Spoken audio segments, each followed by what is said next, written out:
दिल्ली की तंग गलियों में आम लोगों की नजरों से दूर कथित तौर पर चल रहा था नशे का ऐसा कारोबार जिसकी परतें खुली तो पुलिस भी हैरान रह गई।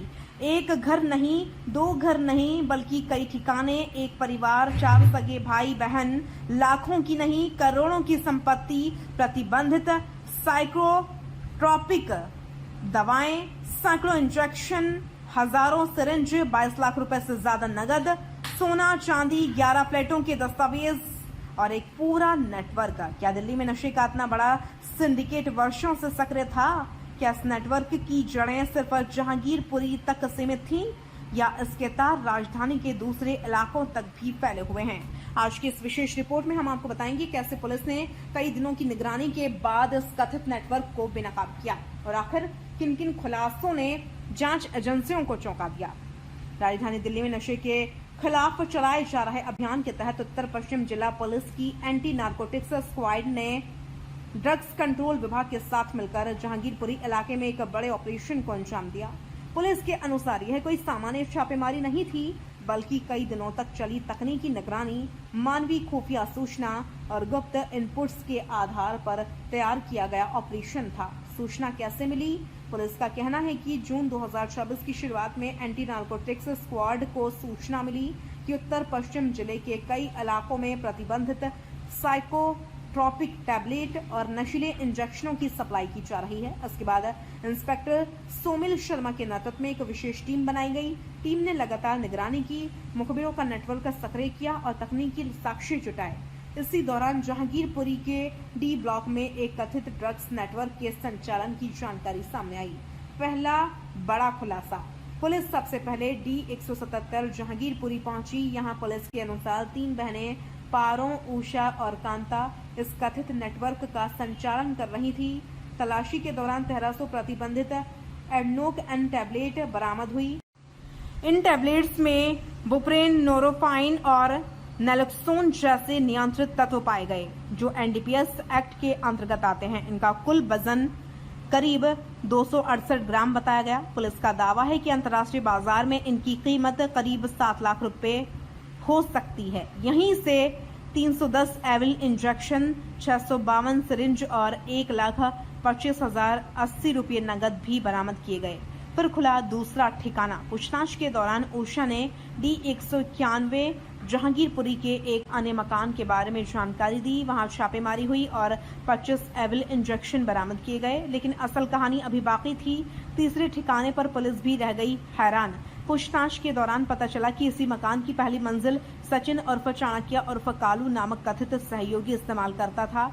जब पुलिस वहां पहुंची तो मकान बंद मिला। कानूनी प्रक्रिया के तहत ताला कटवाया गया। तलाशी शुरू हुई और जो सामने आया उसने पूरे ऑपरेशन का स्वरूप बदल दिया। 16 बॉक्स, 400 एविल इंजेक्शन, 1880 सिरिंज और 63,000 रुपए नगद। यानी यह सिर्फ व्यक्तिगत इस्तेमाल का मामला नहीं बल्कि पुलिस के अनुसार बड़े स्तर पर सप्लाई नेटवर्क का संकेत था। चौथा छापा और करोड़ों की संपत्ति। अब पूछताछ में पारो ने अपने भाई अमित का नाम बताया। डी 178 जहांगीरपुरी पर पुलिस पहुंची। तलाशी शुरू हुई और करीब 20,14,420 रुपए नगद मिले। इसके अलावा 241 ग्राम सोना, 2.4 किलो चांदी, गले का हार, चैन, मंगलसूत्र, कंगन, अंगूठियां, झुमके, नथ, टैगड़ी, पायल, बिछिया सब बरामद हुए। पुलिस के अनुसार सोने की कीमत लगभग 35 लाख रुपए जबकि चांदी की कीमत लगभग 6,20,000 रुपए है। सबसे बड़ा खुलासा 11 फ्लैट। लेकिन जांच यहीं नहीं रुकी। तलाशी के दौरान पुलिस को 11 फ्लैटों के दस्तावेज मिले। ये फ्लैट 25-25 वर्ग गज के बताए जा रहे हैं। हर फ्लैट की अनुमानित कीमत 12 से 15 लाख रुपए बताई गई है। पुलिस अब यह जांच कर रही है कि इन संपत्तियों को खरीदने के लिए पैसा कहां से आया। क्या ये कथित ड्रग्स कारोबार की कमाई से खरीदी गई? नई स्कूटी भी जब्त। इतना ही नहीं, अमित के नाम पर एक बिल्कुल नई टीवीएस एन टॉर्क स्कूटी भी मिली जिसकी कीमत करीब 1,35,000 रुपए बताई जा रही है। पुलिस इसे भी अपराध से अर्जित संपत्ति यानी प्रोसीड्स ऑफ क्राइम मानकर जांच कर रही है। चारों आरोपी कौन हैं? गिरफ्तार आरोपियों में शामिल हैं 28 वर्षीय पारो, 25 वर्षीय उषा, 35 वर्षीय कांता और 30 वर्षीय अमित। पुलिस रिकॉर्ड के अनुसार पारो के खिलाफ पहले भी एक आपराधिक मामला दर्ज है जबकि बाकी 3 आरोपियों का कोई पूर्व आपराधिक रिकॉर्ड सामने नहीं आया। कानूनी कार्रवाई पूरे मामले में जहांगीरपुरी थाने में एफआईआर संख्या 377/2024 दर्ज की गई है। आरोपियों के खिलाफ एनडीपीएस एक्ट की धारा 22, 25, 29 के अलावा ड्रग्स एंड कॉस्मेटिक्स एक्ट के तहत भी कार्रवाई की गई है। अभी खत्म नहीं हुई जांच। पूछताछ के दौरान पुलिस के अनुसार आरोपियों ने दिल्ली के विभिन्न इलाकों में नशीले इंजेक्शन और साइकोट्रोपिक दवाओं की सप्लाई करने वाले एक बड़े नेटवर्क की जानकारी दी है। अब फरार आरोपी सचिन उर्फ चाणक्य उर्फ कालू और उसके अन्य सहयोगियों की तलाश जारी है। पुलिस सप्लाई चेन, बैंक खातों, वित्तीय लेन देन, संपत्तियों और पूरे नेटवर्क की जांच गहराई से कर रही है।